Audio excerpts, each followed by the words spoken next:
It's nighttime, and that's the right time to drink some scotch, still working on this Glenn Levitt, and talk some Led Zeppelin. Yeah, let's do it. Led Zeppelin. Finally. I'm finally doing Led Zeppelin. I don't know why it took me so long.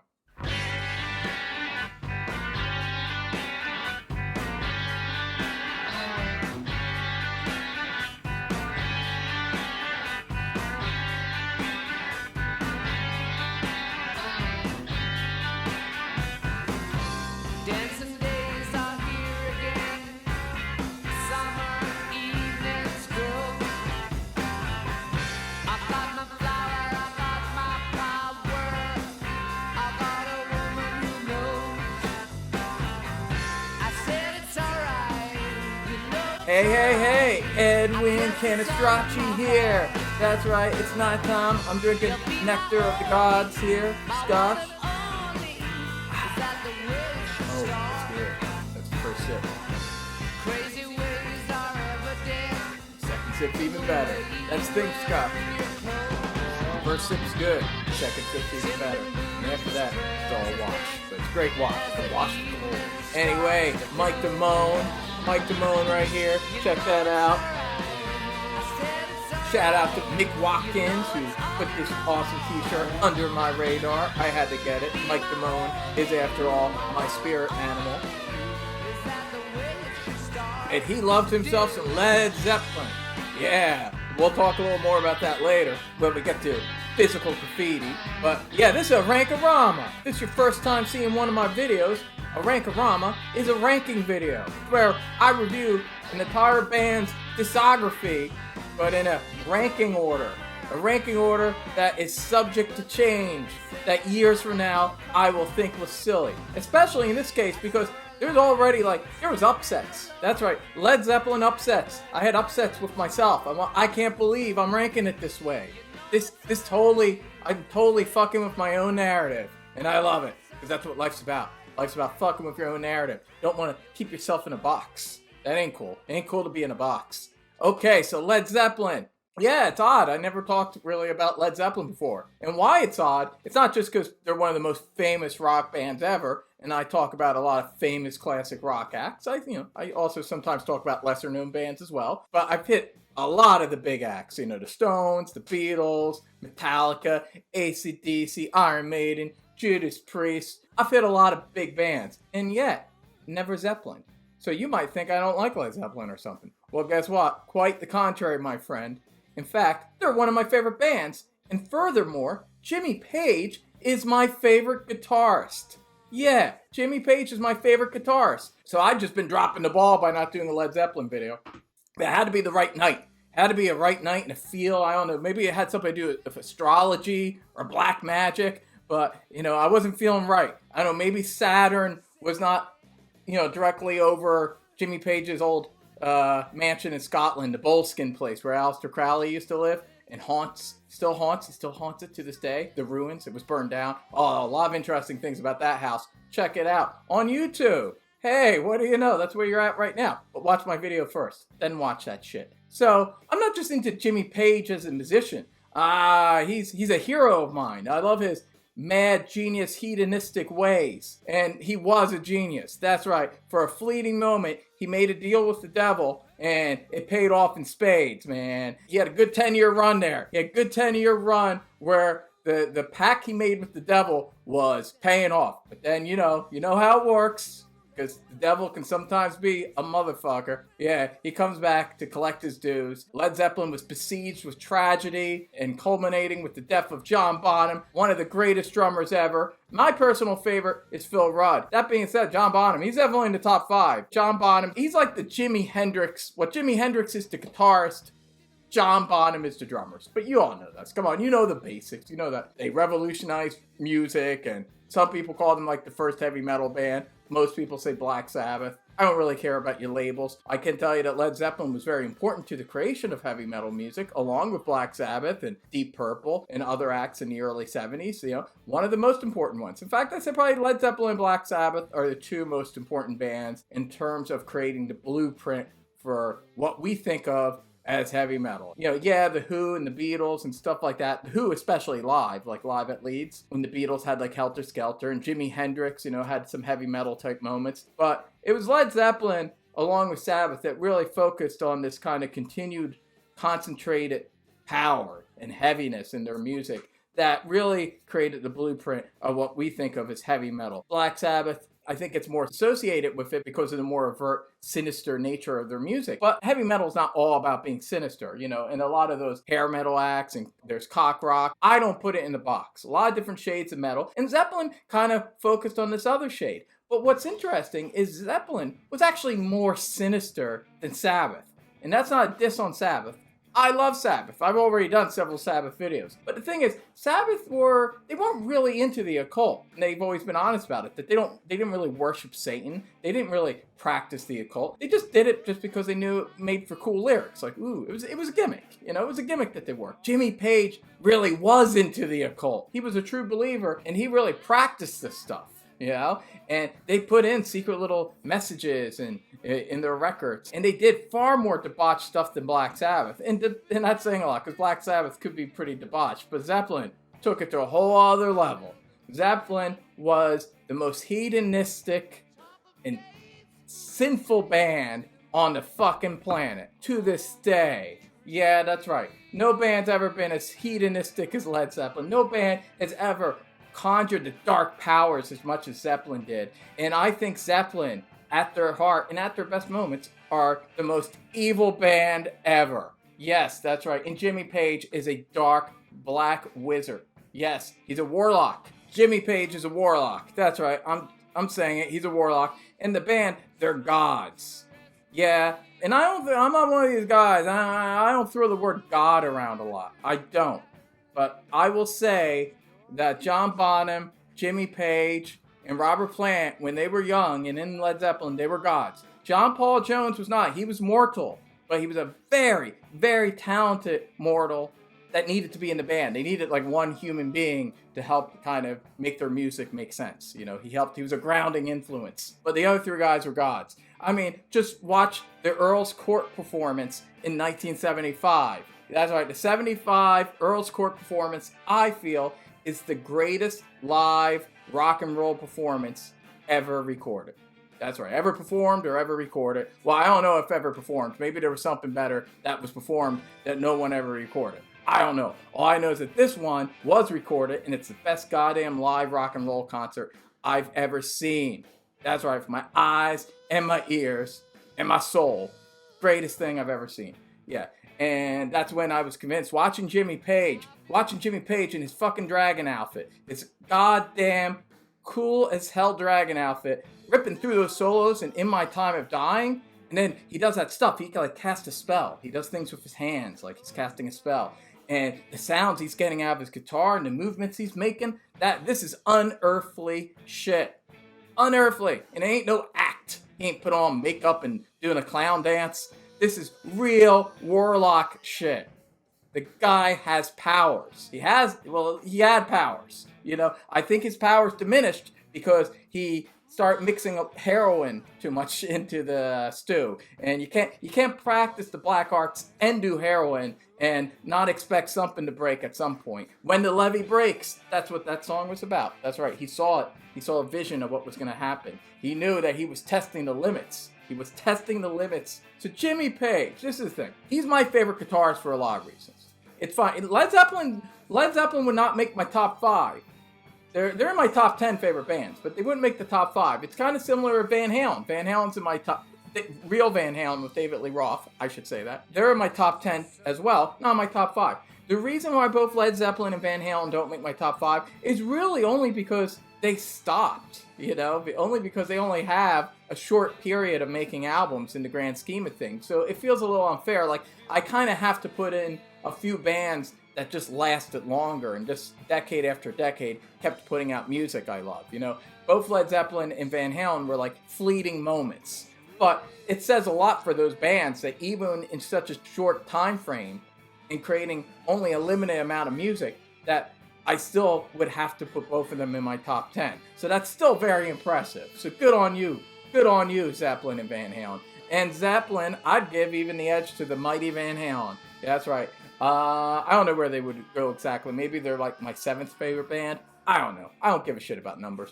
All I can tell you is that I definitely know Jimmy Page is my favorite guitarist. His guitar tone, which as the producer, a lot of people don't realize this, that Jimmy Page was more than just a guitarist for the band and the primary songwriter musically for the band. He was also the producer. And that's one of the areas where Led Zeppelin most excelled, in my opinion. He is a genius producer. To me, he's up there with Mutt Lange in his early days and Phil Spector and George Martin. Jimmy Page is up there. The sonic innovation that he created with the Led Zeppelin albums, peaking, in my opinion, in 1975, do not get recognized enough. You know, Zeppelin gets recognized for the riffs and the music and the songs, but I don't think Jimmy Page gets recognized enough for his amazing, innovative, ingenious production work, which we'll get more into when we talk about these albums. But back to the God thing. Here's another thing. Okay, picture this. All right, I'm just throwing this out here. Picture this. Picture if you were like in a Starbucks or something, like a cafe, like just a real normcore kind of place, all right? Like just a regular place with regular kind of square people around you. Okay, now picture if the 1975 versions of Jimmy Page, Robert Plant, and John Bonham walked into that place. Even without any context, not knowing who they were, not knowing their music, never seeing these guys before. Okay, imagine this scenario. And those 3 guys, looking the way they do, walked into that goddamn cafe. You'd be like, whoa, look at those guys. Those aren't normal people. There's something better. There's something higher. There's something beyond human. They look like goddamn gods because they are. That's one of the problems with a lot of modern music anymore. Just look at these nerds. They think fucking putting a bunch of tattoos and bullshit on their face and getting a lot of piercings and making themselves look like a goddamn Christmas tree, they think that makes them badass. Fucking Jimmy Page wearing a fucking dragon suit, walking in to get some fucking English tea at a cafe, looks like more of a motherfucker than any of these guys will ever look like. Alright? That's a rock star. That's a god. A goddamn god. So recognize. So let's stop acting like all these weak people nowadays fucking doing bullshit can even touch the godlike presence of the mighty Led Zeppelin back in the day. All right. It's more than just the riffs. It's more than just the music. I mean, they were bringing it to a whole other level and doing that as well and being innovators. But it's more than that. They were just bad motherfuckers that lived on the edge and it oozed out of them. You saw it. You saw that guy. You thought, God damn, what fucked up shit is Jimmy Page doing? He's going to hell, but he's not going to have regrets in hell. Because he knows he lived a life that no one else would dare to live. And just look at those guys. They're fucking sharp-looking motherfuckers. I'm pretty awesome. I'm definitely better than average. But I ain't these guys, alright? These guys are fucking gods. So recognize. Alright. Okay. So now that I've had my little speech about how Led Zeppelin are gods and Jimmy Page is a bad motherfucking warlock, let's get into this Rank-A-Rama, alright? Let's do it! Rank-A-Rama! Woo! I just gotta say one other thing before we get into this Rank-A-Rama. And I alluded to this earlier. This is an upset for myself because there's 2 albums that I used to rank really high. They used to be my number 2 and number 3, and now they're lower on my list. Because I just had to be honest about where I'm at right now. That's the thing about the Rank-A-Ramas. They're a snapshot at a certain time. This is all very fluid. You got it? It's all fluid. The only thing that's not fluid is my number 1, which I'll talk about when we get to my number 1. My number 1's a fixed number 1. It's always been my number 1, always will be my number 1. It's kind of like AC/DC's Powerage. It's just always been my number 1 and always will be. But everything else is subject to change. Well, no, actually, the last 2 will always be my last 2 as well. Those are fixed in the bottom spots. But the middle shit, whoa, that's moving around all the time. This is what I'm feeling right now, so let's do it. A Rank-A-Rama. Okay, I am going to count Coda. That's really technically a compilation, but I feel like we all think of it as an album, so I'm throwing it in. They don't have that many albums anyway, so why not? No live albums, although I will discuss my favorite live album at the end. Number 9, In Through the Outdoor. Yeah, that's my least favorite. Usually people are like Coda or this album, In Through the Outdoor. So yeah, I'm a guy that thinks In Through the Outdoor is their worst album and not Coda. But I like it. It's a nice album. Problem with this album primarily is that Jimmy Page was doing a lot of heroin. Yeah, he was crashing and burning. And as a result, it's more of a Robert Plant, John Paul Jones joint. That never happened before. You see, that's the thing. Led Zeppelin, to be peak Led Zeppelin, you gotta have Jimmy steering that ship. And John Paul Jones, who I brought up, is very talented and very unsung, but yet immortal man. And Robert Plant, who, hey, he was a god. No disrespect to Robert Plant, one of the best vocalists ever, and a very unique vocalist that changed music as we know it, and was very influential to heavy metal. We wouldn't have Rob Halford if there wasn't Robert Plant before him. That being said, as he was getting older and going into the late 70s, we already see, you kind of see the foreshadowing of his solo career here on this album. He's not so into the heavy stuff. He wants to be a little poppier, as singers get sometimes, you know? Singers are like that. So as a result, this is definitely the least hard rockin' Led Zeppelin album, but it does have its moments. You got the opening track, which is definitely a Jimmy kind of song, In the Evening. You got some evil, sinister sounds in the beginning, and then it goes into a rocking thing. So, some rock and roll stuff, a lot of piano throughout this thing. A little too much for my taste. I don't know if I'm going to pronounce this word right, but it's my favorite song on the album. So I heard Ralph Vieira pronounce this the other day, but I kind of forget how he pronounced it. Carouselimbra.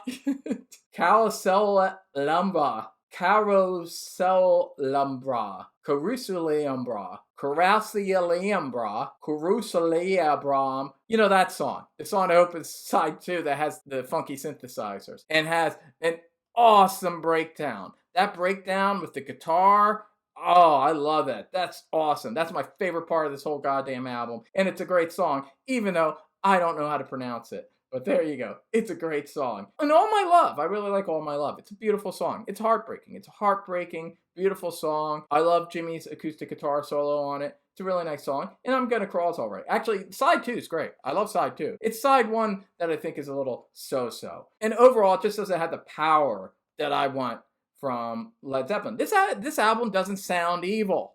It doesn't have Jimmy Page's evil influence. And I like my Led Zeppelin album sounding evil. So call me old-fashioned, but I think Zeppelin should be evil. Okay, the next album, number 8, is Coda. Yeah, okay, there's Coda. Okay, so I'm not crazy. I wasn't going to make Coda that high. This came out after John Bonham was dead, and essentially it was them kind of wrapping it up with every little outtake and song that they hadn't put on an album yet, and they kind of put together this compilation. I'm glad they did it, because there are some really great rockers, and this does rock more than the last album, and that's one of the reasons why I put it ahead of In Through the Outdoor, because I do like Zeppelin rocking more, alright? Doesn't mean I don't like the other shades and the other colors, and we'll talk about that when we get to the other albums, but if push comes to shove, if I could decide between an album that leans poppier versus an album that leans more hard rockin', I'm going hard rockin'. Plus, there are just a few more songs I like on this album than the other one. And one of my favorite songs on the album, oh god damn it, Wearing and Tearing?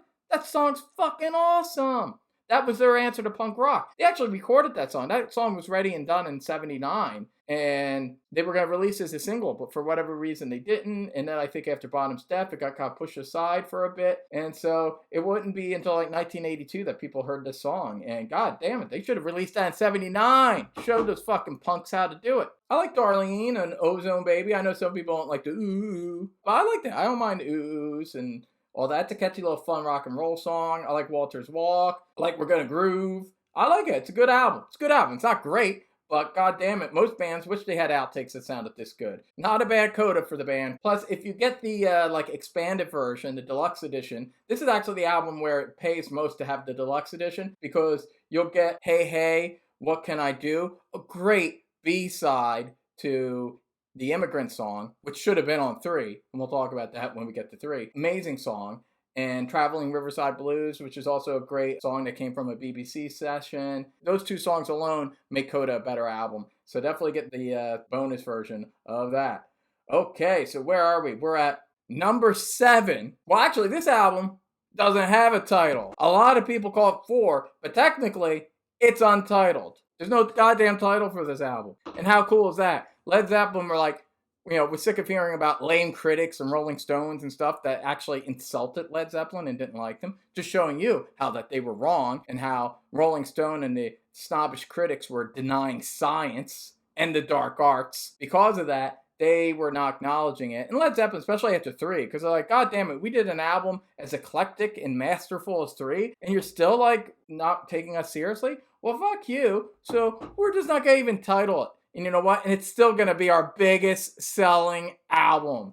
And one of the biggest selling albums of all time. And one of the greatest rock and roll masterpieces ever. Why is it only number 7 then? Untitled. And of course, we all call it 4. Mike Damone called it 4. The band themselves even call it 4. Everyone calls it Led Zeppelin 4. But technically, it's not the goddamn name of the album. But yeah, Led Zeppelin 4. I'll say it. It's Led Zeppelin 4. Okay, it's the 4th album. Why is it only 7 on my list? It's burnout factor.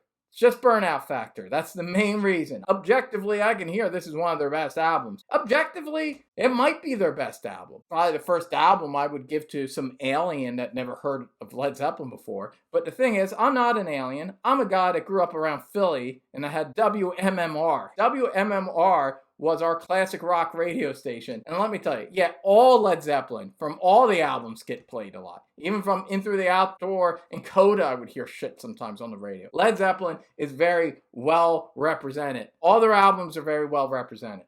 But obviously, if there's one in which the songs get played a little bit more, yeah, it's this one. And let me tell you something. Yeah, that's it. Stairway to Heaven, Black Dog, Rock and Roll, even fucking Misty Mountain Hop. I heard these songs again and again and again. They played this more than the shit on Back in Black. These songs were played more from any other album I ever heard in my life on a radio station. You'd go to friends' parties, and then you go to bars, and then, just so these songs are all played out. They're amazing. They're amazing. And I had a period where I stopped listening to the radio, and then, and I was just listening to the albums again, and it became all fresh again. But in the long run, it can never get past the burnout factor for me. Even though I do love it, and I do listen to it from time to time, but the other albums just sound a little fresher to me. But still, I mean, God damn it, this is a masterpiece. It's a goddamn masterpiece. And the fact that I'm ranking this number 7 just shows you how awesome Led Zeppelin were. And Black Dog's amazing. Rock and Roll's amazing. Battle of Evermore. I love that song. It's a goddamn great song. Stairway to Heaven. Yeah, it's one of the greatest songs ever written. Love it. Misty Mountain Hop. Not so crazy about that one. That's another thing that knocks it down a bit, because I'm not so crazy about Misty Mountain Hop. When it comes to Led Zeppelin albums, 1 or 2 songs can make a difference because they're so great. That's the only thing that keeps it from getting past the others. 4 Sticks is probably the song I like the best because it's probably the least played of all the songs. But even that I heard on the radio sometimes. Going to California, it's a pretty song. Actually, no, this is my favorite song on it. When the Levee Breaks. And yeah, I've heard this a lot of times, but I would tell you, if all the songs get played a lot, the burnout factor has probably affected When the Levee Breaks the least. And oh man, what an amazing song. This is the thing too. All right, now I'm going to talk about a couple things with When the Levee Breaks. Listen to the production. Listen to that drum sound. Obviously, that drum sound is very innovative. This album's from 1971, all right? They used this drum track a lot throughout the 80s for hip-hop. It just sounded so modern that it fit. It's John Bonham. Yeah, John Bonham, he was one of the greatest drummers ever, and he hit that fucking drum hard. But it wasn't just John Bonham. Wasn't just him. I mean, yeah, when you hear them live, you could hear that John Bonham's bringing it, and he has a big sound naturally. But in addition to that, it's Jimmy Page's production. Even starting with the first album, he was doing all crazy stuff with microphones and stuff because he had played for years as a session musician. And before joining the Yardbirds, he was like one of the top session musicians throughout England. He played on a couple key Donovan tracks, actually. He plays like on Season of the Witch and songs like that. So he knew his way around a studio. He took all this knowledge. In addition to practicing the dark arts and having a pact with Satan, he also just had a lot of technical know-how because he had been in the studio for so long, for so many years. So he took all that knowledge to elevate the sonic power of the band. And he would do a lot of interesting things with the placement of microphones. And he's like the father of creating ambient space, using ambient space as an element to production. It actually wasn't used that much. Maybe Phil Spector? Maybe? I don't know. Correct me if I'm wrong, but I think really Jimmy Page was the one that did that. One of these Led Zeppelin albums, well, I'll just say my favorite Led Zeppelin album. I think it's the second best rock and roll production of all time. I think the greatest rock and roll production of all time is actually Back in Black. I think that's sonically the best sounding rock and roll record ever created. But couldn't have had that record without what Jimmy Page was doing first. And that record, Mutt Lange and Malcolm Young, who actually, even though he wasn't credited, had a big hand in the production of that album, they utilized a lot of ambient space. It's one thing Mutt Lange did during Back in Black was he actually would record just the sound of the studio without any of the band playing. He would just record the sound of the studio and then have the band play as well. And you could definitely, in songs like Hell's Bells and Have a Drink on Me, there's just a feeling, there's an atmosphere that just adds an organic quality, a warmth to the music, and it adds to the power, it gives it more color, and like I said, more warmth. Well, this technique was pioneered by Jimmy Page. Jimmy Page was using the mics to pick up different sounds, and normally before Jimmy Page, the usual thing to do was put a mic like right up next to the amplifier, and he would actually move it away. He'd put mics out in the hall and he wanted the space, the sound of the air from where the guitar amp was to, the microphone. And it's one of the reasons why Led Zeppelin has so much sonic power. When the levee breaks, like, he had the mics in really weird spots. He put them like up on steps, like they were on steps. Bonham was down here on the drums, and the mics were up on steps, and he kind of lined them out, and then he mixed in some reverb, and he's doing all this stuff to get that sound, man. And it's genius. It's the thing that makes him a goddamn genius. It's not just an amazing guitarist. He's a technical innovator. He's a genius like fucking Tesla. Recognize. Also, here's the thing too. This is a good place for me to also talk about Jimmy, the ethics of stealing blues songs, and this idea. Because it's in recent years, it's kind of, I hear a lot of people throw a lot of shade at Zeppelin because unlike the Stones and the Doors and some other bands at this time period, which were likewise influenced by the blues, Jimmy Page did this real kind of sneaky, kind of cheeky thing where he didn't give credit to, and it wasn't just blues artists. It wasn't like a racial thing, because he was ripping off white people too. He was ripping off folk artists as well. He ripped off a lot of blues and folk artists, many of which were still alive actually, that wrote a lot of songs, especially on their first 4 albums. Although even in some of the later albums, there's still some songs that are based on old blues songs. Definitely a lot in the first couple albums. There was a lot of songs that had their genesis. They were either an old folk song or an old blues song, and a lot of times didn't even change the lyrics. It didn't really change the lyrics, and yet did not credit the original person. Now, this seems like crazy, like that would never happen nowadays. But generally, the ethics of that kind of get in the way of the music. And people say, oh, well, you shouldn't do that. Well, first thing, Jimmy Page is a man that made a deal with the devil, right? He doesn't have to be a nice guy. All right? He just has to make the greatest fucking rock and roll music you'll ever hear. So that's just me, all right? I don't let what a person does and his ethics affect art. That's just my opinion. That's how I view things. Second, I will make a case for how I think he was thinking. And I'm not saying it's right. I think it's cooler to do what the Stones did, where they would recognize and cite the person that they were covering. The thing is, Jimmy was almost closer to what those real blues guys were like, in the sense that those old blues guys themselves were always ripping each other off. Like Muddy Waters and Bo Diddley had this feud because I think it started with Muddy Waters did Hoochie Coochie Man, and then Bo Diddley did a song riffing off that called I'm a Man. And then Muddy Waters did it again, but this time he called it Manish Boy.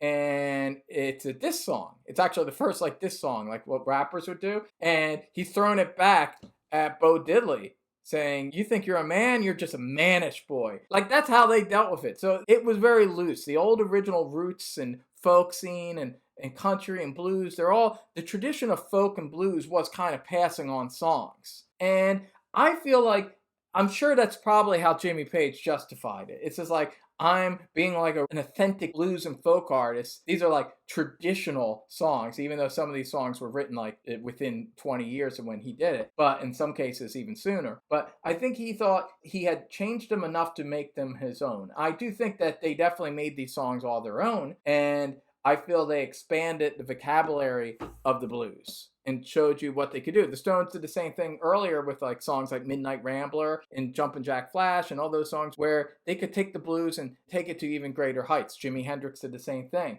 to even greater, more complex musical heights than even the wonderful blues artists before them, who themselves were innovators. And and I love a lot of electric blues and Howlin' Wolf and John Lee Hooker and Mud Waters. I love all those guys. But I love this stuff too, and this stuff elevates it. When the Levee Breaks, it's definitely not like just some band stealing from someone. He might be wrong in not giving the credit to where the song originated from, but he is expanding it. He is taking it somewhere else sonically. It's like almost like I'd say those old blues songs are like black and white, and now Jimmy Page is making them widescreen and Technicolor. He's definitely expanding the music, and in the long run, credit or no credit, this is going to turn people ideally into the blues and get them listening, because if they're curious, if they love Led Zeppelin, then of course you should listen to the artists that influenced them. So whether or not I think Jimmy Page is a bad man because he didn't give credit to a lot of these original blues and folk artists, that's between him and his conscience. I mean, he already sold his soul to Satan, so he probably figures what the fuck. That's another factor. But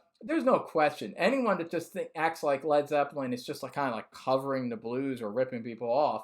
I mean, they're artists. They're artists. Like maybe they're shady, unethical artists, but they were artists. And Jimmy Page was an artist, and he was elevating music as we know it, and the art of recording. So that is my opinion of what I think about Led Zeppelin being scumbag thieves. That they were artists of the highest caliber who were stealing, but then turning it into gold. So anyway, this is a masterpiece, and somehow Led Zeppelin's so great that there's 6 albums I like better. Okay, so here we go. Number 6. Now this is an album I feel like an asshole for making it number 6. Houses of the Holy. I love this album. And in fact, it used to be my 3rd favorite Led Zeppelin album. So what the fuck happened? Why did it drop? There have been 3 albums in recent years that I just keep listening to more and more and more. And this and another album, what used to be my number 2 and number 3 albums, just got pushed down. This week I listened to all these albums again, and that's when I came up with this ranking that I came up with tonight. This album's amazing. If it's your favorite album, you're not wrong. But yeah, I don't listen to it quite as much as I used to. And there are 2 songs I'm not crazy about. So that right there is kind of enough, because I'll tell you this, my top 4 albums, I love every song on them. Every song. So to be fair, that alone should make them my top 4. But man, the song remains the same. Masterpiece. So unique, so different. Like this is where Jimmy's really stretching away from the blues. This kind of foreshadows the kind of music Rush would make, I think. It's prog rock, but like in the way, that kind of more earthy, organic way that Rush did prog rock, where it relies a little more on musicianship rather than like studio tricks, and all the different shades and colors, and just a beautiful spiritual kind of rock song. It's amazing. It's a masterpiece. I mean, how can you listen to the song remains the same and not feel something? I'm sorry. I'm just saying. There's something wrong with you. Listen to it again. Yeah, I'm worried about you. I'm sincerely worried about you. Listen to it again. And then the Rain song. Oh my God. Damn, is that a beautiful song. God, this is one of the reasons I feel like an asshole for making this number 6. The Rain song. Oh my God. One of the most beautiful songs ever recorded. This is a level that maybe only the Beatles can reach. This is high art. This is high art. This is just a beautiful, timeless piece of music. This is like the Beatles or Mozart. Yeah, that's what, it's like, it's that level. It's that level of artistry. Beatles, Mozart, maybe Miles Davis, that level of artistry. Over the Hills and Far Away sounds kind of like a song that could have been on the last 2 albums, 3 and 4, and it's amazing. I love it. The folkiness, the shades, the way it starts rocking. Oh my God, what a goddamn amazing song. So I'm thinking already, why isn't this like my 2nd or 3rd favorite album like it used to be? Well, then we get into the grunge. Yeah, I don't like the grunge. Yeah, bad white boy funk. Doesn't work. Don't like it. Yeah, it's actually a subpar song. Yeah. And they actually recorded better songs around this time period, which would end up on the next album. So I don't know why this one made it. But anyway, this is not great. But then the next side, Dancing Days. Woo! Love it. That's my second favorite song on the album. It's just a great goddamn hard rocking song. And God, Robert Plant's really singing high on this song. Man, it's just badass. Dancing Days. Come on. How could you not love Dancing Days? That song's so modern sounding too. For its time, for 1973, nothing sounded like Dancing Days. That production, goddamn, I love that song. Next song, Dire Maker. Not a fan. Yeah, I don't really like Dire Maker. I can appreciate it. I can hear it's a good song, but I don't really like white boy Jamaican stuff. The drums are great. I love the drumming, and I like the sound of the instruments. And this is a song that the radio really killed. Like, this is actually the song I used to hear the most from this album. When I was like a teenager, I heard the song a lot. And it's all right. Like, I get why it's on the album. Like, it's not like The Crunch. Like, I get why, yeah, this is a catchy song. I get why, and it's different, but just not a fan. But the next song is my favorite song on the album. No Quarter. Woo! One of the greatest goddamn songs ever. And this is John Paul Jones' finest moment, in my opinion. Man, love the keyboard lines, creepy atmosphere. This also is further evidence that Zeppelin's more evil than Sabbath. And again, I love Sabbath, but No Quarter, listen to that song. That's real evil shit. Subtle, evil song. And that's the thing. Real evil would be subtle.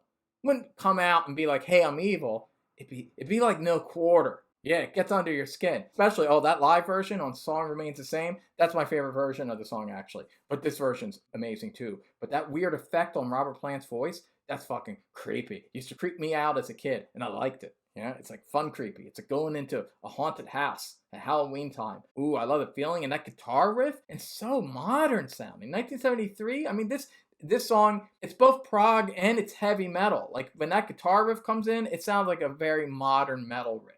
It's amazing. It's one of the finest pieces of music ever recorded.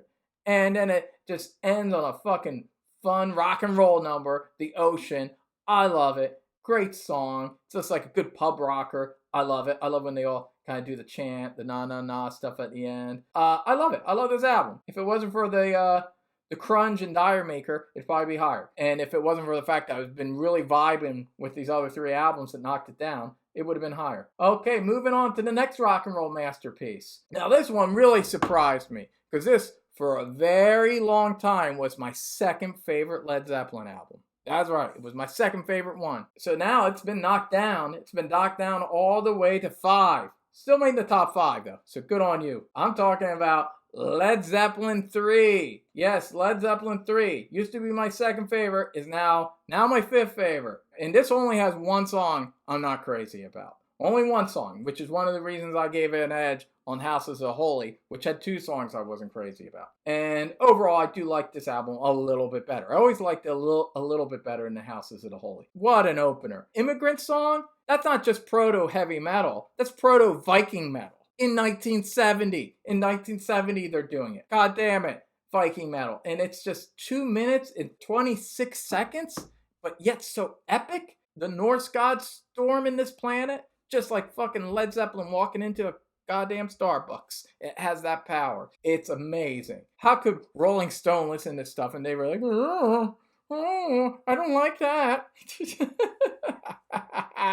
Nerds. They fucking put the hammer down. All right, and then Friends, Eastern, weird. I like some of that Eastern stuff George Harrison did in the Beatles, but never did a song as good as Friends. This utilizes the Eastern and Indian influence in such a unique way and mixes it with like British folk and creates something that's really cryptic and kind of evil sounding, even though it's called Friends. Listen to this song. It's spooky. It's fucking Satan. That's who they're friends with. Celebration Day. They wrote a rock song called Celebration Day. This is evil shit. What are they celebrating? They're celebrating fucking Satan. That's what they're celebrating. And it fucking rocks. Love Celebration Day. Listen to guitar lines. But then we get to talk about guitar lines. My favorite song on the album. One of my all-time favorite songs, period. Since I've Been Loving You. God damn, this song is sex. It is sex. Let me tell you, it is one of the sexiest, most soulful, most beautiful songs ever written. Features one of Jimmy Page's greatest guitar solos. And apparently he did it in one take. In one goddamn take he did this shit. Listen to that. Listen to that. You couldn't do that in one take. You couldn't do it in a billion takes, motherfucker. Since I've been loving you. Amazing. I get chills thinking about it. Never gets old, that song. Out with the tires. Cool bass line. Funky kind of rock song. I dig it. Gallows Pole. Well, God damn it. Here's another one. Some old folky blues song from the past. But God damn it. He takes it to a whole other level, makes it a Technicolor masterpiece, very cinematic. Love where this song goes, the build up, the sonics, the power. Listen to this production. Listen to this goddamn music. Tangerine, one of the greatest ballads ever written. Just so perfect. And it's just 3 minutes and 12 seconds. And kind of like the Beatles, Jimmy Page was like an expert arranger. The way he arranged songs that they'd never get derivative and go into little different spots. Like Tangerine's a great example of that. And the way it like breaks into the guitar solo at an unexpected moment. And what a beautiful guitar solo. And it's beautiful. It's just beautiful. Another one of my favorite songs on the album, That's the Way. Oh God, it's just like they just took the beauty from beauty and made it more beautiful. That's the Way. It's just this gentle, beautiful acoustic folk song. And to my knowledge, they didn't even rip this one off from anyone. Brawny or Stomp. Am I saying that right? Brawny or Stomp? That's all right. It works with the album. I think I'd like Brawny or Stomp better if the last song was Hey Hey What Can I Do, which was recorded at this time and was the B-side for Immigrant Song. Brawny or Stomp would have gone really well into that, and it would have been a great, perfect way to end this album. But instead, it ends with hats off to Roy Harper, who's actually the guy who sang Roger Waters' part. You would think it was Roger Waters, but it wasn't. It's actually this guy sings Have a Cigar, Pink Floyd's Have a Cigar. And I guess they were friends with him, so they dedicated a song to him. And it's just kind of a experimental blues song, kind of more of like sound effects and stuff. And it's like an interesting kind of musical coda, but goes on a little bit too long. And it's a little like the blues equivalent of Revolution 9. So it's one of the things that knocks this album down a little bit. But, you know, there's still something kind of evil and creepy about it, which I do like. I do like that element of it. So anyway, yeah, it's a masterpiece. I'm tripping. This is just how I'm ranking them these days. Ooh, the top 4. It's exciting. Are you excited? I'm excited. Yeah, let's do it. Number 4. Now we're getting into the section. All right, I knocked down these 2 albums that I loved for years. Number 2, 3, and 4. This is where the upset comes in. All right, because there's been 3 albums, which if you know your Led Zeppelin albums, you kind of know what some of them are, that have climbed up recently, in recent months. I find myself listening to a lot. I listen to all these albums, actually a lot, which is amazing considering how many times I've been listening to these albums since I was a teenager. So it's amazing that there isn't more burnout factor with this stuff than there is. But anyway, so my number 4, my 4th favorite Led Zeppelin album is the first Led Zeppelin album, the original one. Some people call it 1, but the title is actually just Led Zeppelin. It's a self-titled album from 1969. Remember that year, because we're going to talk about that again. So 1969, Led Zeppelin, their first album. This is a little like Black Sabbath's first album, which is an album that is one of my favorite Black Sabbath albums. Even though it has a lot of their biggest songs, I feel like people don't talk about this album as much as they should nowadays, because this is a really innovative album. It's a really innovative album, especially in 1969. The Beatles, the White Album and Abbey Road, as influential as they were, and the Stones with Beggar's Banquet and Let It Bleed, and Jimi Hendrix with Electric Ladyland, you know, and what the Doors were doing, and all this great music going on. And this is before Sabbath's first album, which was 1970. I'm telling you, Zeppelin really took shit to a whole other sonic level. And with this album, Jimmy Page's production techniques and the way he played, and the way John Bonham played, and the way Robert Plant sang, this was something new. It's 1969, but this is the beginning of the 70s. And this is really very important to the evolution of heavy metal. And it starts with this album. Even with the first song, even though the song, the melody is kind of like a kind of British rock and roll song from that period, like something the Kinks could have done, you know, the Good Times, Bad Times. But the way the guitar hits in the beginning, there's something just very like prototypical, like AC/DC, like that kind of thing. The space between the sound that makes things hit harder. That's a thing that was very modern in the approach. And then with Babe, I'm Gonna Leave You, this was a folk song written in the 50s. And what Jimmy Page did with this song was, you know, he turned it into this fucking rock and roll masterpiece where it's all about the different shades and colors. And this song is so revolutionary because, you got the acoustic part, it's wistful, beautiful, haunting acoustic part. Amazing, amazing production and atmosphere on the guitar and plants singing. It's amazing. But then when it hits into the chorus, and the chorus is actually very heavy and rocking, those shades, like no one was really doing that. No one was really doing that before Led Zeppelin. And that's like, you hear that in Metallica, you heard it in Nirvana, that whole like thing that became very typical, especially in the 90s, where bands would have a kind of a mellow or softer verse, but then be rocking in the chorus. Well, right here on the first Led Zeppelin album, Jimmy Page is doing shit like that. It's very innovative. And to me, it's never been, matched as great as some of those later bands are. The sonic power and the dynamics, the different shades, are so expertly executed.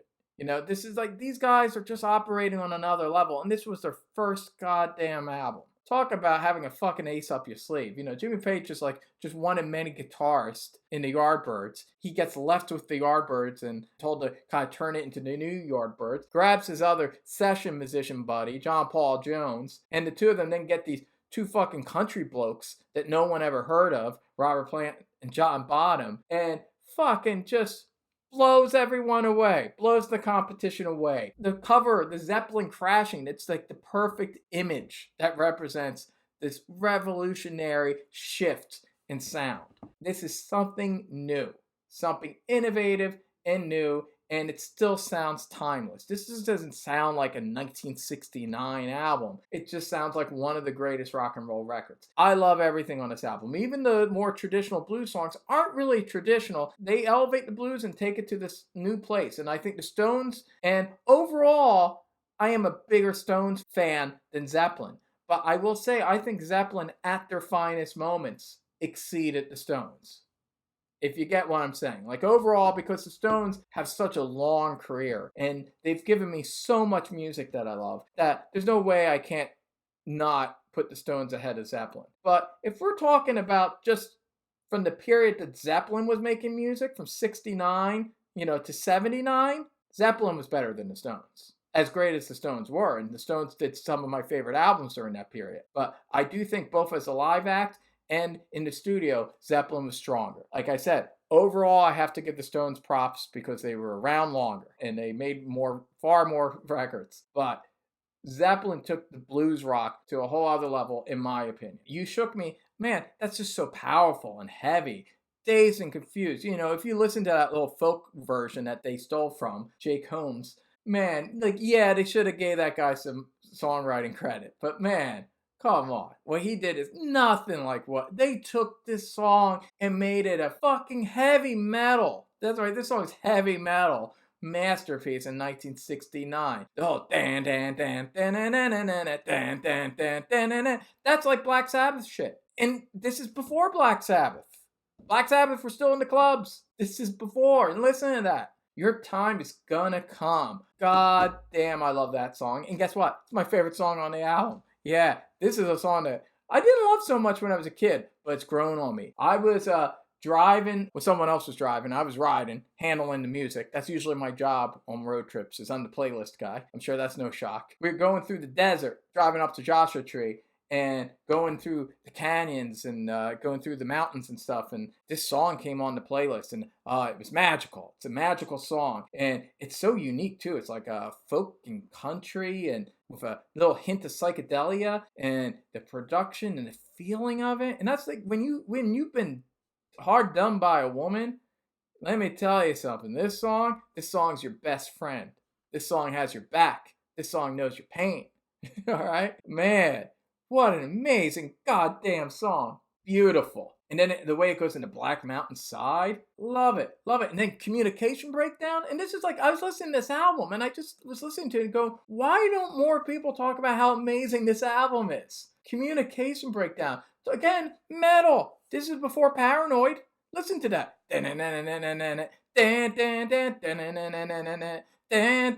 It's also pre-punk. It's before the Ramones made a career out of going. They're doing it here. And like the Ramones, it's short. It's 2 minutes and 26 seconds. So before Blitzkrieg Pop, before Paranoid, Zeppelin did a song like this. All right? Not enough people talk about this. Communication Breakdown, is metal and punk in 1969. It's amazing. I Can't Quit You Baby, great blues song, great, again, the soul, the passion, the way they play it, and then How Many More Times. God damn, is that amazing. Their first full-fledged blues epic, where they take the blues to a whole other level. And fucking Jimmy Page, just like he did on Dazed and Confused, says that fucking shit with the bow. It's fucking black magic, evil sorcery, guitar sorcery. It's the kind of blues that fucking witches listen to. And I love it. And I love this album. It's a goddamn masterpiece and one of the most important rock and roll records ever, ever, ever recorded. And you should be thankful. You should be thankful that Jimmy Page and company made this album for you, for the world. It's the gift. It's the gift from Satan and Zeppelin to you. But this is the thing. This is where we're going to talk about 1969 again. They weren't done. They weren't done. They had more to do. And this brings us to my third favorite Led Zeppelin album. That's right. Also from 1969, Led Zeppelin II, the sequel. There you go. Even better. Amazing. God damn it. Just think about that for a second. Led Zeppelin, while they were touring, they did a lot of touring during this period, recorded and released Led Zeppelin I and II the same goddamn year. Goddamn, now bands, you're lucky to get an album every 5 years from a band. Goddamn, they just knocked this shit out. All in 1 year. That's what artists used to do. God damn it, everyone's slacking off now. Stop slacking off. Make some rock and roll music. Come on, people. Fucking 2 albums in 1 year, and they're innovative albums that changed music as we know it. Now, okay, Led Zeppelin II doubles down. It really is, again, making, I think, heavy metal music, proto-heavy metal music. Like, I don't know, for years I think, Black Sabbath, invented heavy metal. But I don't know, I'm kind of leaning these days that Led Zeppelin invented heavy metal. Timeline. They came first, these 2 albums. And again, total respect to Sabbath. I love them, and they were innovative geniuses. And Tony Iommi is one of my favorite guitarists and a genius. In fact, he's my second favorite guitarist right after Jimmy Page. So no goddamn disrespect to Sabbath. But I feel like, what Zeppelin opened the door, and yeah, Sabbath took it farther, especially on the heavy side, Master of Reality and Volume 4, they took shit to another level. But Zeppelin were the first to really open the door to this level of heaviness. And you hear it right out of the gate, a whole lot of love. That song never gets old. Man, that riff, the power, this is prototypical cock rock, man. Aerosmith, Guns N' Roses, none of this stuff would exist if there wasn't fucking Zeppelin doing Whole Lot of Love the way that they were doing it here. And then it has a weird psychedelic middle part. I love it. It's crazy. It's crazy shit. It's dark. It's evil. It's sexy. And then my favorite song on the album, What Is and What Should Never Be. God, that's even just an evil song title. And the way it's so gentle, almost like easy listening, kind of a little jazzy. And then comes in hard. Again, the shades, the soft verse, hard chorus would become a template for heavy metal and alternative rock in the 80s and 90s, all being done right here by Jimmy Page and company. An amazing song. It's such a grasp of hooks and melodies, and it's amazing. It's amazing. I know I'm gushing a lot. What can I say? Lemon Song. Love the Lemon Song. Down and dirty blues song. And again, takes blues to a whole other level. As much as I love the Stones, the Lemon Song is just more badass bluesy sounding than they ever sounded like. Just listen to that goddamn thing. Some sexy shady shit. Thank you though. Talk about different shades. Thank you. One of the most beautiful ballads ever written. One of the most beautiful ballads ever written. I get chills thinking about this song. The way it comes in with the organ, John Paul Jones, so talented. Sets up the mood, and this is the first time Robert Plant wrote lyrics for the band. Beautiful song, beautiful sentiment, real empathy, and this is where you see that there is some light in the darkness. Jimmy Page was the devil, and Robert Plant was like an angel. Raven-haired devil, golden hair angel. It's perfect contrast. And Thank You is like the light. It's the dawn, something very spiritual and beautiful. And if you're feeling down, listen to Thank You. Listen to Thank You, and you'll be glad you're alive. It's spiritual. It's beautiful. It's one of the most beautiful songs ever written. And then Heartbreaker.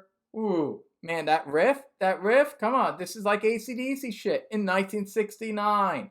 Wow. And I know the band doesn't like this, but I love the next song it goes into. Livin' Lovin' Maid. Woo! woo, that's funky. And it shows Zeppelin could get funky too. Hey, this is a quality that the Stones could do, and also Aerosmith in the 70s, but Zeppelin could do it too, where these white boys can get very funky. And unlike the grunge, this goddamn works. It's funky soul music. I love it. I love this song. It's awesome. Ramble On. Oh my God. Oh my God, Ramble On. And this is like Over the Hills and Far Away before that song. Ultimate driving song. Love it. Moby Dick. Drum solos normally bore me. Not when John Bonham's doing it, though. This guy makes a drum solo interesting. You're listening to it, and you're like, God damn, this is great. It's music. It's music. Even though he's just, hitting an object. Drum's an object. And he's hitting it, and it's music. And I'm going to talk a little more about Moby Dick and sex when we get to the number one album. So remember that. Remember that we're going to talk more about Moby Dick and sex when we get there. All right, and then this album brings it on home with Bring It On Home. Oh my God, another great blues rock fucking proto-metal fucking masterpiece. Listen to that guitar sound, that goddamn guitar sound when Jimmy Page comes in with that riff. How could someone not think Jimmy Page is the most bad motherfucker ever to have a guitar fucking strapped to his fucking body? Listen to that goddamn song and riff. Awesome. What a fucking great album. And if it's your favorite album, you're right. All right. So here we go. This is probably my most controversial ranking, actually, is what my number 2 is.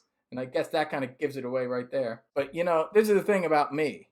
I don't know if you all know this, but I'm a super stud. And one of the things that proves that I'm a super stud is that my number 2 is Presence. There you go. In your face. That's right. I denied this for years. I always said I love this album. I always said it's their most underrated album. I always said it's their most metal album. I always said it's a dark, unsung gem in their discography. I've always said this stuff, and I've always loved this album, and Achilles' Last Stand has always been one of my favorite Zeppelin songs. However, I would not admit that it was my second favorite Led Zeppelin album until now. Now I'm finally like, fuck it. And to be honest, this is probably right now, this is my go-to Led Zeppelin album. I probably listen to this a little bit more than even my number 1 album, but my number 1's gotta be my number 1. And now you know what it is. But we'll talk about it later after we talk about this fucking masterpiece. This Dark Horse masterpiece. Obviously, this is like the opposite Volume 4, where there's almost no burnout factor because none of these songs were ever like played on the radio. Sometimes you might hear Achilles' Last Stand or Candy Store Rock. That's it. I apparently nobody's fault but mine was played sometimes, I heard, but I never heard it on the radio. I've heard even more shit from Coda on the radio than this album. So no doubt the freshness of this album does benefit it. But there's more than just that. There's a lot of reasons why this has become my second favorite Zeppelin album. For one thing, it's springing off of obviously my favorite Zeppelin album, Physical Graffiti. It's the closest to the sonic power of Physical Graffiti than any other Zeppelin album. This is heavy metal as far as I'm concerned, but with some hard rock and roll moments. I mean, let's just talk about the first track. Achilles' Last Stand. What an epic, amazing song. One of the greatest songs ever written. And talk about innovative. This is like 80s heavy metal in 1976. In 1976, and this is just a year after they released a double album, Physical Graffiti. And they knocked this out in a month. Yeah, that's right. This is like Jimmy Page's last hurrah before he crashed and burned with a bunch of smack. This was his last moment where he was still in the zone and he knocked out all this shit. Robert Plant had to sing this shit from a goddamn wheelchair because he was in a car accident. Yeah, he's in a wheelchair while he was singing this shit. Doesn't sound like a guy singing from a wheelchair. God damn, he sounds like he's fucking a god storming the fucking lowlands. And he's storming the lowlands from a fucking wheelchair. That's something only a god could do. Anyway, Jimmy Page, though, his guitar work, God, it's, this is Jimmy Page's favorite Led Zeppelin album, actually. And I kind of get why. Because it's the purest album. It's a pure Led Zeppelin album. This is all just electric, heavy metal, and hard rock. And there's just something purely, it's like the id. It's like everything is stripped back from Zeppelin, and this is just the id of Zeppelin. This is the dark id and heart of the band. It's right here, like the object. Maybe that's kind of what they mean by like this object, this mysterious object, kind of like something out of a 2001. You got this black object that's on the wonderful album cover and also the accompanying artwork throughout the album. I feel that black object is like the black soul, the black darkness of Led Zeppelin and Jimmy Page. This album's dark. There's a darkness, and the way it creeps in with Achilles' Last Stand. Oh my god, majestic. And the band UFO did some galloping, but not quite like this. Like when you listen to this, like this sounds more like exactly what Maiden was doing with the prominent bass and that fucking John Paul Jones, that amazing fucking bass line, that galloping bass line, so innovative. And then it's like thrash, where it has all these different parts and how ambitious it is. God, listen to fucking John Bonham's drumming. And they pulled this off live. You watch this live and you're like, God damn, these motherfuckers could actually just do this live too. But anyway, when they go the that's just like what like Metallica's doing like on One. And they're doing it here in 1976.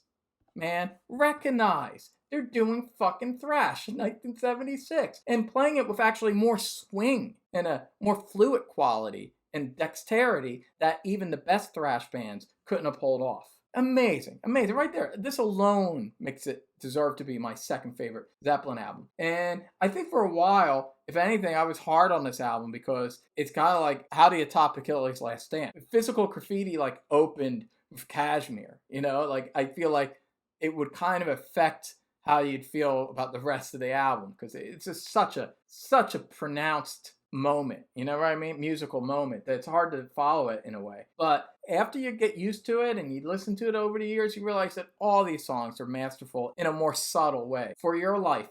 Actually, I'd say this is my favorite song on the album. I love For Your Life. Everything Jimmy Page learned about the blues is in here. But now he's making, this is really just pure Jimmy Page blues. Pure warlock, sold his soul to the devil, evil metal blues, you know, and it's slow and creepy and oh man, and Plant, just to credit to Plant, his fucking vocals are so goddamn good and from a goddamn wheelchair. And the different tones and all the different kind of ways the guitar is playing and just that groove, man, what an amazing song. Royal Orleans. Now this and another song, Hot Song for Nowhere.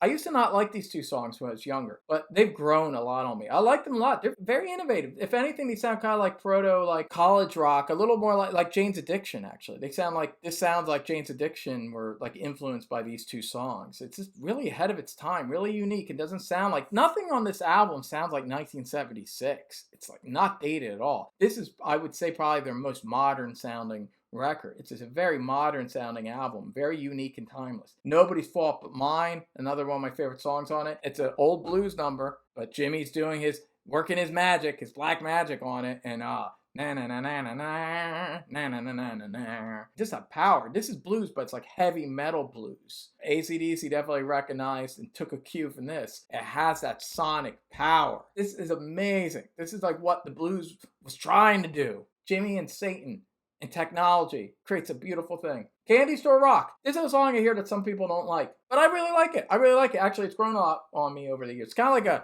like an Elvis song. This is like the rock and roll side of Jimmy Page, but again, like the rest of this album, it's like the dark kind of weird id of rock and roll, the oohs and all that. I love it. I actually love this song. I think it's great. And then you got another masterpiece at the end. Fucking T for One builds on what Jimmy and company were doing with Since I've Been Loving You. If anything, it's like a darker, more powerful version of that song even. His solos, oh my god, and just even the first couple notes, there's really dark, sinister couple notes he plays in the beginning, and then it goes into it, and then so gentle and sensual. And these are guys that are playing like the way jazz musicians play. This is different level. This is a whole different level of artistry and skill. And again, as much as I love the Stones could not pull off something like T for One.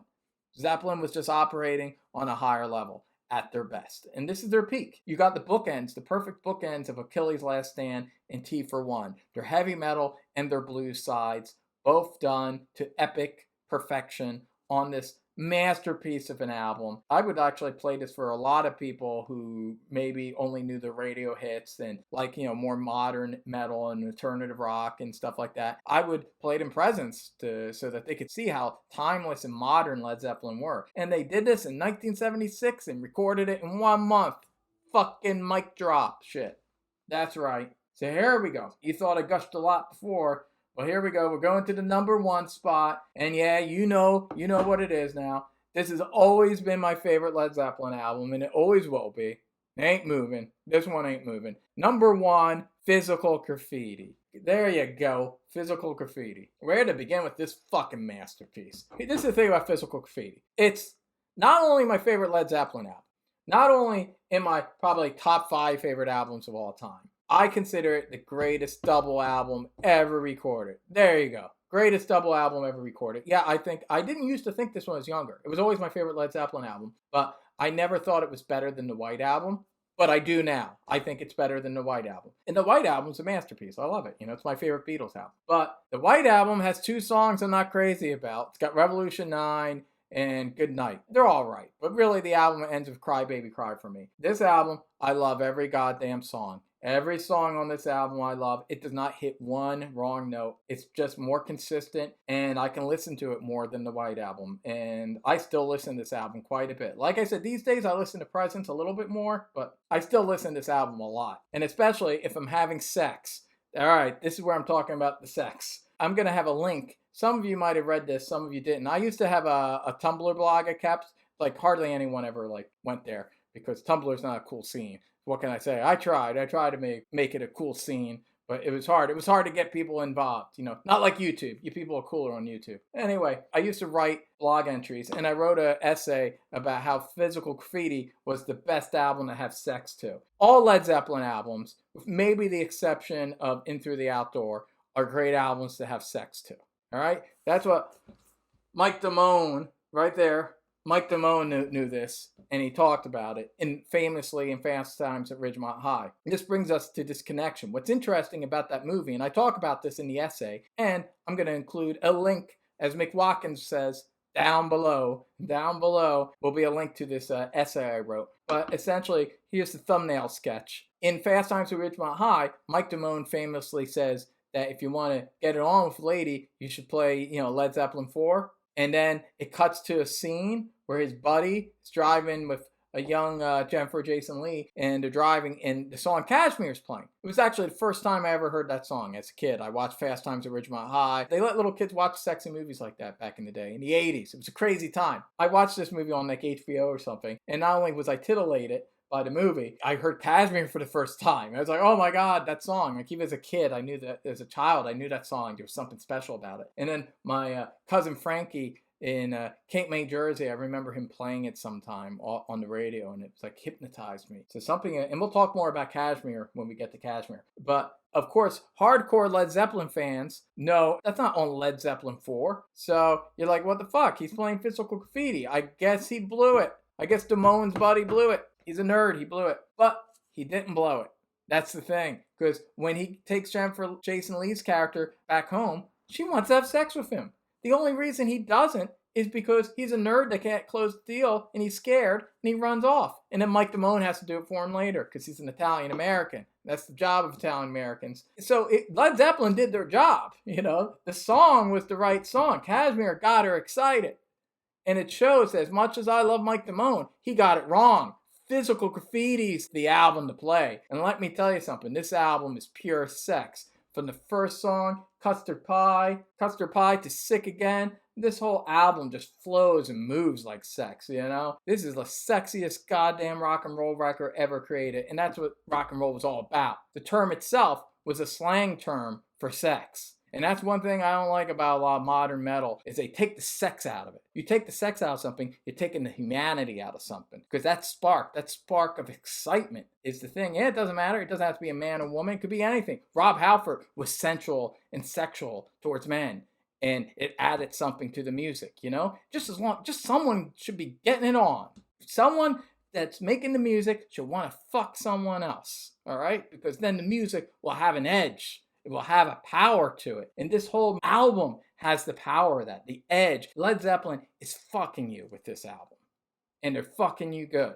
They're fucking you like gods. This whole album just has that vibe. If you listen to this album, if you kind of time it from Custard Pie and kind of maybe climax around In the Light, that's kind of perfect. And then you kind of chill out with Down by the Seaside a little afterwards.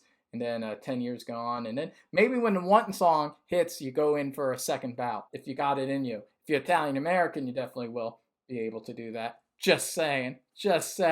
And Moby Dick, going back to Moby Dick, listen to the live version of Moby Dick for foreplay. That's all I'm saying. I don't want to get too explicit here, but I'm just saying that long 20-minute drum solo is very useful if you kind of get into the rhythm of something. Live version of Moby Dick, foreplay, then physical graffiti, and just make sure you got some bottled waters next to you, because you're gonna need them, buddy. You're gonna need to hydrate afterwards. All that hanky-panky aside, what an amazing album. I think this is the greatest double album ever recorded, and I think it's the second greatest production. Second greatest production. That's why I said I think Back in Black is the greatest produced album, sonically the best sounding record ever. And I think this is the second best one, and I don't think you could have had Back in Black without this. From the first album on, Jimmy Page, from a production standpoint, has been an innovator, and every album has built on the accomplishments of the last album. This is the zenith, and this is another reason why this is my number one favorite Zeppelin album. The production is so good. And you talk about just modern, heavy. This is heavy. It's bluesy and sexy, but unlike a lot of later metal, again, it's got a swerve. It's got a sexuality to it, but yet it's heavy. This is heavy metal. Sexy, hard rock, heavy metal, rock and roll music. Listen to Custard Pie. It's funky and heavy at the same time. I love it when shit's funky and heavy at the same time. Understated opener, actually. When you think about some of the other songs that are on this album, this is kind of like, this is a confident opener. All right? It's just a confident opener. It's like, hey, we don't have to, because it's a sex album, they don't want to shoot their load too fast. They're like, we're going to build up to it. We're just going to give you something kind of funky and rocking, but we're going to keep working. We're working towards something. The Rover, amazing song. Love The Rover. God, that beginning with the drum beat and then that guitar, that goddamn guitar, that sneaky, sexy guitar Jimmy Page's. And all the cool little chords and progression of the song. I love The Rover. Badass. In My Time of Dying. God damn. That performance I talked about earlier, the Earl's Court, 1975, touring for this album, by the way. God damn, watch that Earl's Court 1975 video where Jimmy Page is in the dragon outfit. Fucking that shit he's doing during In My Time of Dying, it's next level. It's the greatest live performance in rock and roll history, in my opinion. That's right, next level. And I feel like the band knew it too at the time. Like Jimmy Page is fucking walking around with that fucking dragon outfit, acting like, yeah, this is the best. It's never getting better than this. Cast a spell on everyone. But even on the goddamn album, listen, that guitar sound and the way when it goes into those jagged, crazy fucking solos, listen to that shit. That's next level. Fucking the devil's in this fucking motherfucker. And it's 11 minutes and 4 seconds. Never gets boring.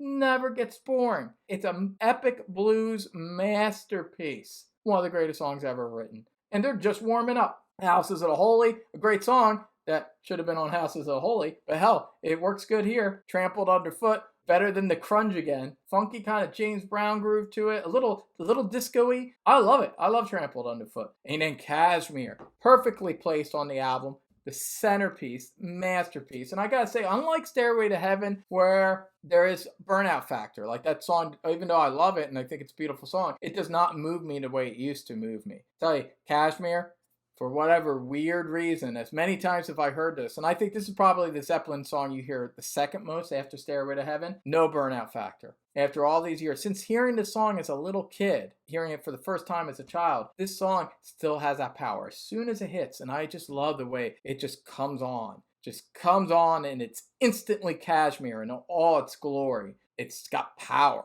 It's just got power. There's something unearthly about it. The sound of the guitar, the subtle but concentrated power of the orchestra on it, and just how everything's playing it together and Plant's vocals, and it's just mystical. It's a mystical, magical, darkly beautiful masterpiece. I know I've said the word masterpiece a lot, but god damn it, it's not my fault that Led Zeppelin recorded a lot of masterpieces. And God, how many songs built on what Kashmir did? I love Ronnie James Dio, but like Ronnie James Dio would not have a career if it wasn't for the song Kashmir. This song has been so emulated and it was so unique. There was nothing like this before 1975. And that's another thing. This is 1975. For one thing, Led Zeppelin recorded their first 4 albums in a 3-year period. They did the first 2 in 69. They did 3 in 70, and then they recorded 4 untitled. They recorded Untitled in 1971, all in a 3-year period. God damn it, who does shit like that? That's how bands used to operate, not anymore. But think about this year, 1975. Okay, Physical Graffiti gets dropped. New double album from Led Zeppelin. And it's goddamn Physical Graffiti. You're a young man, you're a young strapping man in his early 20s. It's 1975. You're driving a Mustang. Badass boss Mustang. You got this pretty girl next to you. You got like a Farrah Fawcett like haircut. You got an 8-track, in your car. You got a custom 8-track that you got put in your car. And you put an 8-track of Physical Graffiti. That's just new. You just got it this week. And you're driving to the Cineplex. You're driving to the cinema to see Jaws. This new movie called Jaws just came out. All right? You see where I'm going with this? This is real. This is not fantasy. This was once reality. In 1975, dudes everywhere were driving cool cars, listening to Physical Graffiti, driving to see Jaws. And then they fucked their date afterwards. And they probably did it to this album. That was once a world that was created by better people than us. Yeah, I'll say it. Better people than us, a better generation, created a world that had fucking Jaws and Physical Graffiti in the same goddamn year.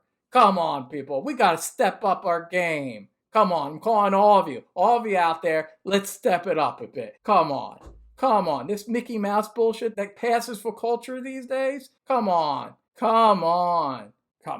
Fucking driving to see Jaws while Physical Graffiti's playing. You know I'm right. Y'all know I'm right. It was a better world.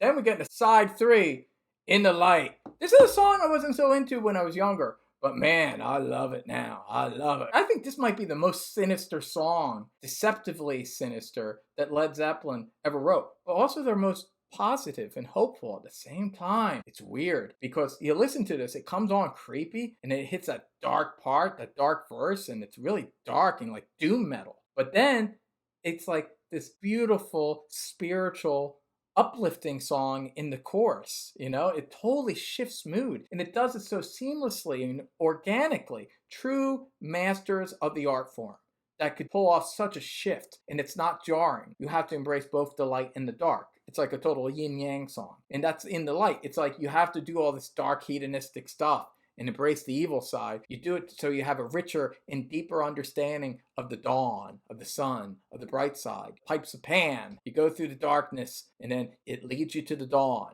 There's something very rich and spiritual about the song. It ain't bullshit, my friend. Real art created by real artists. It also serves a very important role in the album because how do you follow Kashmir? In fact, I don't think any song could have followed Kashmir but In the Light. Especially if you listen to this like as a digital file, as a CD. Even though on vinyl, Kashmir ended the first record. When you listen to it as a digital file, which makes me think that Jimmy Page was seeing like the future, the way it goes into In the Light, it's perfect, and they both have this Eastern vibe. So they segue into each other perfect. After the bombast and the glory of Kashmir, In the Light is this darker, more subtle song that kind of gets under your skin. It's the perfect way to continue the album and to keep things going and flowing after Kashmir. Braun, you're all, obviously some outtake from Untitled or 3, I'm guessing. Great song. They had enough new material that they recorded for this album that filled 3 sides of the record, but they didn't have 4 sides, so that's why they included some older tracks, unused tracks from some of the prior albums. And man, but they all flow perfectly. Like, it doesn't sound like a hodgepodge or like Frankenstein album. All these, even the older songs, they flow perfectly with the newer recorded songs. And some of these songs, you wonder, why wasn't Down by the Seaside, on For Houses of the Holy? God damn, is that an amazing song. That's a gem on this album. One of the unsung gems. One of my favorite songs, Down by the Seaside. God, and so, talk about the artistry of Zeppelin. This is a song, who else could make a song like this? It's just so unique. It's got pop, it's rock and roll. The way it flows and organically, it picks up and gets more hard rocking, but then goes back to the wistful beauty. It's on another level. This is on a whole other level. Love Down by the Seaside. And then 10 Years Gone. Oh my God damn it. Forget about it. 10 Years Gone. If you want to count this as a ballad, if you consider this a ballad, this is the greatest ballad Led Zeppelin ever did. Although, I don't know. I mean, it's more than a ballad. It's this dark, epic, wistful, Beautiful masterpiece. Yeah, I'm a broken record. Well, I'm sorry that I can say that for a lot of these songs. 10 Years Gone is one of my favorite Led Zeppelin songs. I think, I'm thinking now, I'm actually going with this is my favorite song on the album. Yeah, 10 Years Gone, I think, yeah, is my favorite song on Physical Graffiti. Hell, I guess, yeah, that's probably my favorite Zeppelin song. Yeah, I never really thought about it. I keep switching around. I love so many songs. But yeah, I'm going with 10 Years Gone. Hey, as much as I love Stairway to Heaven, this is on another level. To me, they took their game to a whole other level with this song. It's dark and magical and beautiful. God, beautiful. I get chills just thinking about this song. The guitar lines, the way it builds, Plant's vocals, everything. The drums, the power, the pageantry. 10 Years Gone. Masterpiece. Masterpiece. Night Flight, great little rockin' tune. Very catchy. I like it. The Wanting song, another one of my favorite tracks. Heavy. And talk about innovative. Come on. That influenced heavy metal and fucking groove metal. That's like groove metal right there. That's like Pantera type shit. And hip hop and just the hits and the breaks. But then it goes into this jazzy part. It's a little jazzy. It's like jazzy hard rock and does it with such nimble dexterity. Come on. Who's operating on this level? Come on. This is a whole other level. No other band could top this. Boogie of Stew, cool little rock and roll ditty. Black Country Woman, little folky ditty. Those are probably the two weakest songs on the album, but I still like them. And at this point, we're kind of wrapping up, so it's all right. And Sick Again, which I love. I think it's a great way to end this album. It's a little like the ocean on Houses of Holy. Let's just end this masterpiece on just a good old-fashioned fucking hard rocker. Again, sounds like what AC/DC would do in a couple years, but they're doing it right here, That power, AC/DC and Priest and a lot of those bands, and Motley Crue, it's all here on like Sick Again, man. Just listen to that. I love Sick Again. I love Physical Graffiti. It's one of the greatest albums of all time.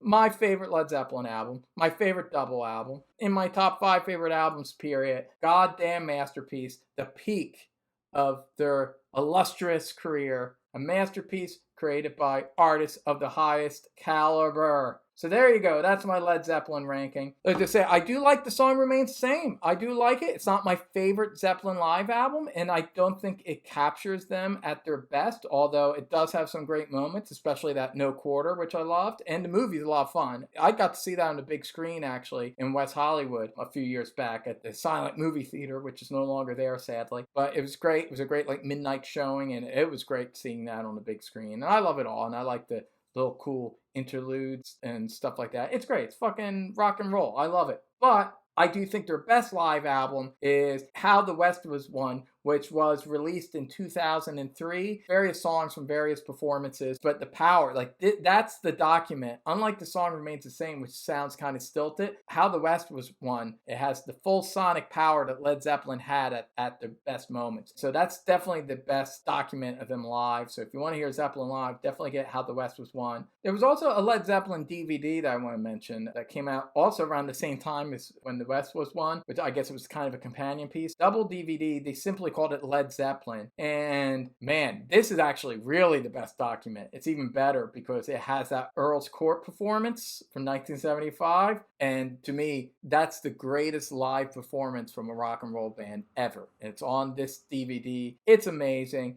And you'll just see how Led Zeppelin were, the greatest live rock and roll band of all time, in my opinion. They were fucking gods that deemed to play for us mortals, and we should thank them for it. It was very benevolent of the gods to do that for us.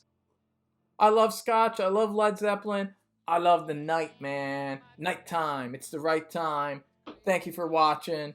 And if you liked this video, if you thought it was entertaining, if you liked what I had to say, well, goddamn it, subscribe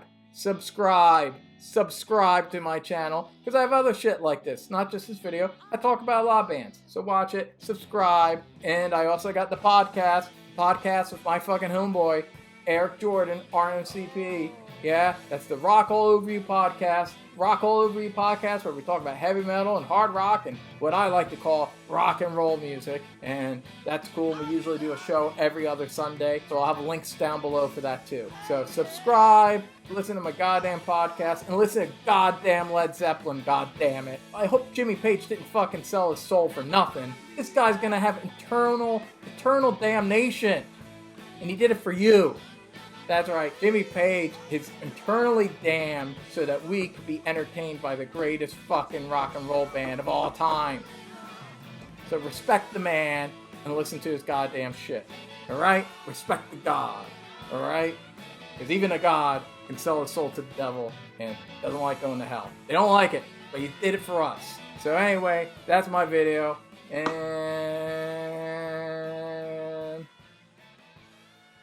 later.